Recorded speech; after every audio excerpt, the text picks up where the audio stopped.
En RCR presentamos Hablemos de Políticas Públicas. Entrevistas, comentarios y el análisis especializado sobre los diseños, gestión y la evaluación de las políticas públicas en el país.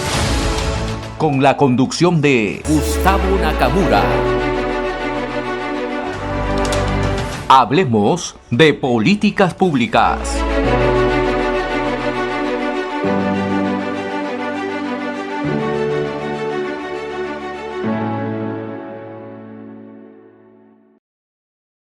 ¿Cómo estás, Eduardo? Qué gusto saludarte. Sobre todo el espíritu, Gustavo. ¿Cómo estás? Buenas tardes y a todas las personas que están conectadas para escuchar esta conversación. Muchas gracias por la invitación. No, gracias por el alto que has hecho a tus actividades. Sabemos que son previos días o previo, antesala a un pleno que se va a reanudar. Mañana va a ser un día movido en el Parlamento de la República y también no solamente en el Parlamento, sino también en el Ejecutivo, porque ya anunciaron que hay cambio de premier y puede haber algunos cambios de algunos ministerios o entran nuevos ministros entre educación, cultura, el premier se va a mover. Entonces, la pregunta que le tengo, congresista Castillo, o Eduardo, si me permites, Eduardo, ¿cómo se ve el día de mañana? Ustedes como bancada unánime votaron a favor del adelanto de elecciones, pero no pasó con todos. Entonces, hoy la situación no se sabe si llegarán, aunque sea los 66 votos, para ir a un referéndum de adelanto de elecciones, y los 87 se ve muy, muy lejos. ¿Cómo analiza usted la coyuntura para el día de mañana? Efectivamente, mañana tenemos un pleno decisivo en el que se va a votar una reconsideración. Esperamos nosotros pasar esta reconsideración. Es importante. Primero, permíteme, antes de continuar, lamentar todos los hechos vandálicos que vienen ocurriendo en gran parte de las zonas de las regiones del sur del país. Lamentarlo. Esperemos que el Ministerio del Interior ya haya tomado medidas correctivas contra tanto acto violento que definitivamente han sido llevados a cabo por personas violentistas, y queremos ver a esas personas violentistas y queremos ver qué ha hecho el Ministerio del Interior con estas personas y si ya están asumiendo sus responsabilidades, porque quemar un banco, bloquear una carretera no es símbolo de una protesta pacífica, protestas pacíficas de las cuales nosotros estamos de acuerdo. Bien, mañana efectivamente votamos la reconsideración.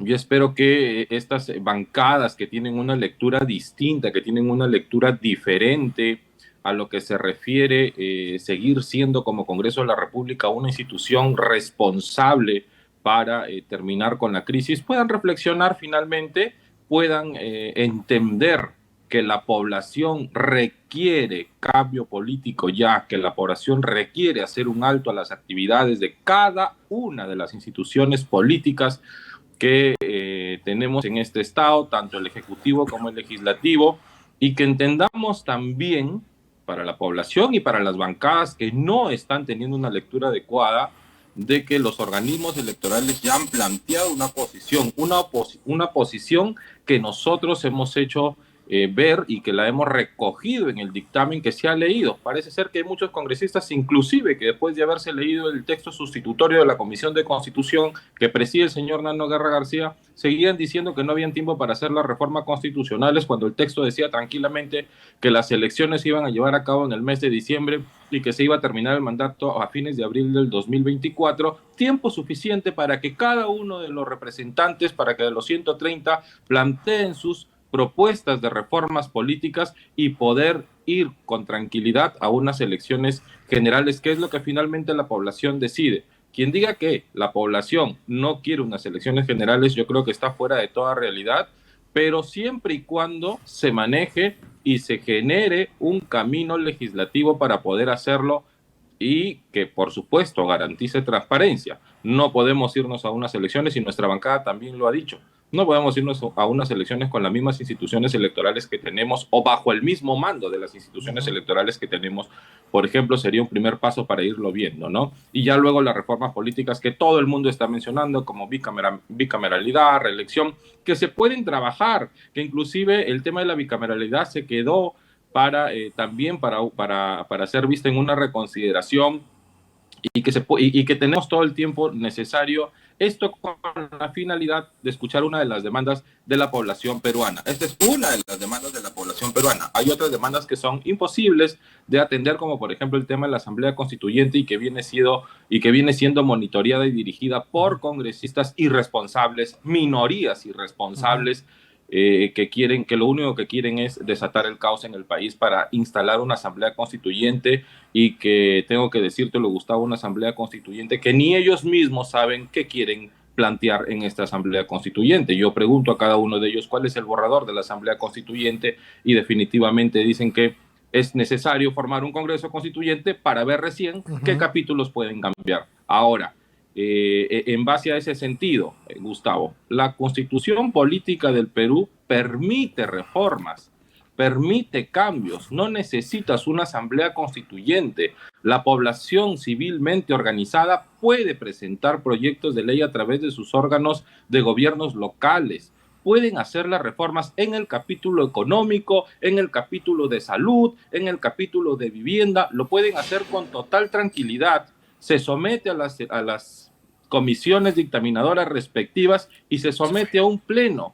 ¿Quién va a estar en desacuerdo si es una reforma política que nos va a ayudar? ¿Quién va a estar en desacuerdo en conversarla y en consensuarla? Yo creo que es bastante irresponsable de estos grupos políticos, repito, que son minoría en el país, que quieren jugar y que quieren engañar a la población con un pretexto que dice Asamblea Constituyente, de lo contrario no nos vamos. Lo que ellos quieren es no irse. Fuerza Popular es claro desde un principio, desde la bancada. Por supuesto que hay voces que dicen que tenemos que cuidar un poquito más el camino para podernos ir, pero en su mayoría y en bloque Fuerza Popular ha dicho desde la Comisión de Constitución nos vamos todos y nos vamos garantizando un proceso de transición correcto, con las instituciones y cumpliendo los plazos adecuados, Gustavo. O sea, la idea es que si se van con reglas claras, con reformas constitucionales que se puedan ir. Entonces, vamos a preguntarle, si me permites, Eduardo, ya está con nosotros también la directora del Centro de Innovación de Políticas Públicas, que es Úrsula Letona. Ella también ha sido parlamentaria.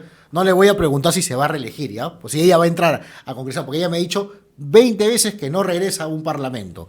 Pero Fuerza Úrsula, Popular siempre espera a Úrsula, no, en eso no tenemos ningún bueno, problema. eso ya es un tema a la interna, por favor, que ustedes puedan conversar. Pero más allá de eso, Úrsula, yo te quiero preguntar, Eduardo ha hecho un análisis puntual desde el Congreso. Tú has sufrido lo que es un cierre del Congreso y trabajar con congresistas experimentados, con también novatos en el tema de la gestión pública y políticos en general. Con un Congreso donde tú tenías mayoría y se pudieron hacer reformas que no se hicieron, que ya sabemos el drama que pasó. Ahora, de aquí en adelante, ¿tú ves viable la salida, lo que ha mencionado la presidenta Dina Boluarte? Porque ayer, curiosamente, te lo digo porque han sacado de contexto algunas declaraciones tuyas diciendo que quieres que Dina renuncie, ¿no? Entonces, conociéndote tu talante democrático, no creo que hayas pedido eso, ¿no? Salvo que te hayas convertido a otro partido que mejor no voy a dar el nombre y que empieza con M y termina con A, ¿no? El Partido Morado, que son los que quieren que se vayan todos. Y tú no eres de ese talante, así que, por favor, sí quisiera que aclares sobre ello. Saludar, Eduardo, saludarte a ti, Gustavo, gracias por la oportunidad. Feliz de ver a Eduardo, aunque sea en estas circunstancias difíciles para nuestro país. Y tú lo has dicho, Gustavo, yo creo que sí he tenido una característica en el actuar político o en general en mi vida profesional, ha sido defender la institucionalidad y por lo tanto, definitivamente si alguien ha interpretado lo que dije en una entrevista que fue grabada ya hace varios días y que recién salió este fin de semana, jamás he dicho que la presidente hoy, por sucesión constitucional, la señora Boluarte, deba renunciar. Yo creo que la señora Boluarte tiene que quedarse a completar un mandato, ni siquiera debiera ser recortado. Lamentablemente entiendo que por la presión y la crisis del país ella ha ido cambiando de opinión y creo que eso también ha sido un error porque primero juramenta hasta el 26, luego cede el 24, luego cede el 23 Y estos grupos, como bien los ha calificado Eduardo, grupos violentistas, minoritarios, y por qué no, las cosas llamarlas por su nombre, incluso, como lo han dicho algunas autoridades, grupos vinculados con terroristas, grupos vinculados con terroristas que han sembrado el terror todos estos días en nuestro país. Entonces, en primer término, dejar claramente establecida mi posición es que la señora Boluarte y el Congreso de la República debieran concluir su mandato constitucional el 28 de julio del 2026. Eso es lo que corresponde. Esa es la defensa de la institucionalidad. Luego, si hay acuerdos políticos, si hay consensos, como lo ha señalado Eduardo, y hay desprendimiento de las bancadas, como por ejemplo de Fuerza Popular, que han manifestado públicamente, si nos tenemos que ir, nos vamos, ok, si parte del acuerdo político nace esto, pues, ¿qué puedo decir yo al respecto? Claro, hay que apoyarlo, porque lo que creo que nos falta es defender la institucionalidad. Y los congresistas no fueron elegidos, como pasó en mi congreso, por un periodo de 3 años, sino de 5. Y la plancha presidencial no fue elegida por un periodo de 1 año y medio, sino de 5 años. Y por lo tanto, tenemos el deber de defender la institucionalidad. Si nosotros empezamos a hacerle caso a estos grupos violentistas, a estas personas que solamente viven del caos, que no los elige nadie, porque yo la veía liderando estos temas a la señora Verónica Mendoza, a la señora Lucía Albites, a la señora Anaí Durán, personas que han postulado desde que tengo uso de razón en la política, no las elige ni su familia, y sin embargo quieren venir a decir quién va a ser el presidente del Perú, quiénes van a ser los que van a suceder constitucionalmente si en caso la señora Boluarte renuncia, y finalmente quién nos va a gobernar. Ya nos lo hicieron una vez, pasó con el gobierno del señor Merino. No pretendamos que nos pase otra vez.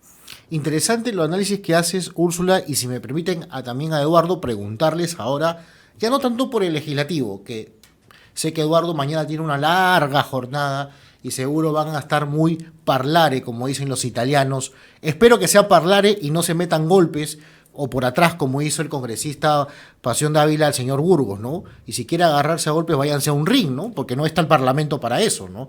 O hagan artes marciales mixtas, ¿no? Aunque no creo que ninguno de los dos sea capaz, porque están subiditos de pesos. Yo también estoy subido, pero no tanto. Entonces, pero vamos a preguntarles a ambos. Mañana hay un nuevo premier. ¿Qué análisis tienen que es la figura? Porque ya se descartó a Jorge Nieto Montesinos, estuve con Diana Seminario antes y se escuchaba que hay varios nombres que van sonando. Aquí nos ha llegado una noticia que puede ser la señora Ledesma. ¿Cómo reaccionan ustedes con el premierato? Porque, Eduardo, yo te pregunto en tu caso, Ledesma dijo abiertamente que era antifujimorista. ¿Cómo reaccionaría el Parlamento? Yo sé que Fuerza Popular siempre cede, pero ella, si es que es una premier, un poco complicado. ¿Y cómo crees que debería ser el perfil de premier? No te digo que digas nombres, pero ¿qué perfil debería tener? Y Úrsula, tú desde el punto de vista de la academia, ¿quién crees que debería tener un perfil para premier en este momento de crisis? Tú lo has vivido también como parlamentaria, pero desde la academia, desde la sociedad civil o desde el empresariado que se tranquilice y las inversiones en el país. Eduardo, primero contigo. A veces cedemos como Fuerza Popular, Gustavo, no siempre cedemos, esto depende mucho de un análisis que se hace dentro de nuestro grupo partidario con todos los congresistas, primero analizando cada una de los escenarios que tenemos en región, lo comparamos con lo que tenemos en el Ejecutivo y emitimos una opinión. Si es de ceder, cedemos, si es de retroceder, retrocedemos, no tenemos ningún problema en cuanto a ese tema, y si es de empujar el carro, lo empujamos con todo. Hace poco, cuando se nombró al nuevo gabinete de la señora Dina Boluarte, nuestra vocera, la doctora Patricia Juárez, salió y dijo de que había visto bastante tecnicismo en el Ejecutivo. Yo no voy a hablar sobre si pusieran a la señora o sobre supuestos, situaciones que no deberíamos, porque yo creo que es mejor tomar una decisión cuando las cosas ya las tengamos claras. Yo espero que este gabinete se siga teniendo con el criterio que nosotros lo entendimos y lo vimos desde un principio, con gente técnica que independientemente de los nombres garantice que el Estado peruano pueda seguir continuando, que garantice que la gestión pública, porque aquí es un tema específicamente de gestión pública que tiene que manejar los señores del Ejecutivo para poder garantizar y aplicar, ojo, aplicar, ejecutar políticas públicas en beneficio de las poblaciones más vulnerables. Si este gabinete, si estas nuevas personas vienen con ese perfil, Fuerza Popular tendría que estar del lado de este gabinete, pero repito, garantizando que estas personas sean netamente técnicas y que van a trabajar y que van a aplicar políticas públicas en beneficio de todo el Perú, de todas las regiones, de todos los pueblos, de los más olvidados. Recordemos, Perú no es solo Lima, Perú es Piura, Perú es Sullana, Perú es Cerro Mocho, Marcavelica, Tangarará, Monterón, Puente Los Serranos. Perú es todo eso. Garantícenos el Estado que va a llegar hasta ahí. Podemos, por supuesto. ¿Tiene herramientas el Ejecutivo para llegar hasta ahí? Por supuesto que las tiene. Nos encantaría, por ejemplo, a nosotros como Poder Legislativo tener muchas más herramientas para poder resolver este tipo de problemáticas que dependen exclusivamente del Ejecutivo y que la mayoría de estas marchas que se están desatando violentistas reclaman situaciones que dependen específicamente del Ejecutivo. Y en base a eso y en base a tu pregunta, Gustavo, tendríamos que evaluar el perfil técnico que garanticen al Estado peruano una buena gestión pública. Entonces, Eduardo, más allá de la ideología, que sea un ejecutor o ejecutora, ¿no? Hay que poner, discúlpeme, no, yo no voy a decir ejecutores, ¿ya? Ejecutor o ejecutora, ¿ok? Que sea, que pueda También te vas para el lado de uno que empieza con M. Exacto, entonces, lo más pronto posible, que sea, pero que tenga muñeca política y que sea ejecutor. O sea, la gente quiere acción público o inversión de las políticas públicas.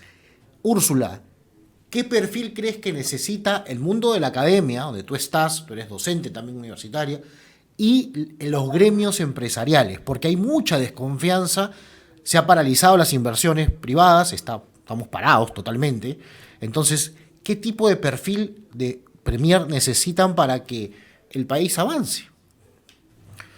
En primer término, Gustavo, creo que necesitamos que el premier o la persona que ocupe el cargo de premier o de presidente del Consejo de Ministros no sea un anti nada, no sea un anti-fujimorista, un anti-derecha, un anti-nada. Tiene que ser una persona capaz de construir consensos, porque las decisiones de política pública necesitan consensos, necesitan que las fuerzas hoy representadas en el Congreso las apoyen y las viabilicen. Acuérdate que muchas de las reformas que están pendientes, y eso fue uno de los reclamos fundamentales al Congreso disuelto que yo integré, es esa imposibilidad de llegar a consensos y sacar adelante las reformas que el país merece.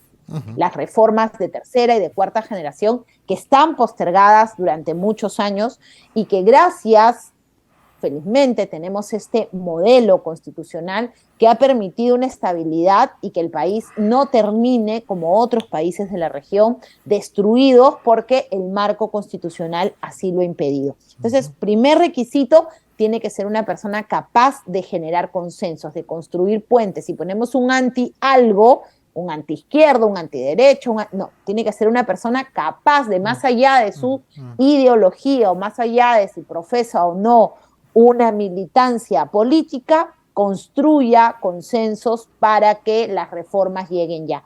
Y asimismo tener, por supuesto, un contenido técnico, una persona que haya sido capaz, que haya pagado alguna vez en su vida una planilla, que si ha hecho empresa en el Perú mejor, que ha sido capaz de, pese a las trabas del Estado peruano, sacar adelante un emprendimiento, quizás alguien vinculado o con una historia de vida que refleje lo que es el Perú, ¿no? Gente que ha venido de provincia a Lima y que empujando el carro ha salido adelante. Creo que eso es lo que yo creo que necesitamos, una persona capaz de generar consensos y que tenga conocimiento técnico. Yo coincido que el gabinete tiene muchas individualidades, gente de verdad de trayectoria. Yo a muchos de ellos conozco sus trayectorias, gente que ha ejecutado presupuesto, que ha hecho gestión pública, pero todo ello va a ser ineficaz si es que no tenemos liderazgos desde la Presidenta de la República y el Presidente del Consejo de Ministros que haga que la gestión del Ejecutivo encuentre reflejo en el Congreso y juntos, Ejecutivo y Legislativo, puedan reformar el Estado peruano para luego, como decía Eduardo en la pregunta anterior, puedan ejecutar. El Ejecutivo es la autoridad llamada constitucionalmente a ejecutar el presupuesto público, a generar bienestar en la población, y eso se hace justamente teniendo gente que conozca, gente que pueda ir al Congreso a explicar y que juntos puedan canalizar las justas demandas, porque si tú ves la plataforma de la gente que está peleando hoy en las calles, utilizada por ciertos grupos violentistas, es que efectivamente hay necesidades insatisfechas y no hay Estado en determinados sectores. Entonces lo que tenemos que hacer es llevar el Estado. Y eso se hace en un trabajo conjunto. Y solamente lo va a poder hacer una persona que genere consensos y que tenga capacidades. Muchísimas gracias a ambos. El tiempo nos ha ganado, es así, pero les voy a pedir algo. Vamos a ver qué pasa mañana y a ver si el miércoles podemos repetir o el viernes para hacer un análisis del gabinete que ha entrado. Del gabinete, un análisis de lo que ha pasado también en el Congreso mañana. Y a ver, invitaremos a otros congresistas, ¿por qué no? Y hacer un conversatorio, ¿no? Que un espacio de conversación y análisis. Yo creo que sí es posible. Por ejemplo, si invitamos a Edward Málaga, seguramente podrá venir a conversar con nosotros, ¿no? O sea, y yo particularmente lo conocía de otra facción política y es al final el que ha llevado el tema de la vacancia del señor Castillo. O sea, sí es posible, yo creo. El tema es cuando dejas los anti a un lado, ¿no? Porque también yo veo un tema, es cierto, ¿no? Al famoso antifujimorismo, ahora hay un anticaviarismo, ¿no? Y yo soy parte de eso, y siempre lo he dicho yo, a mí no, con los caviares en la esquina.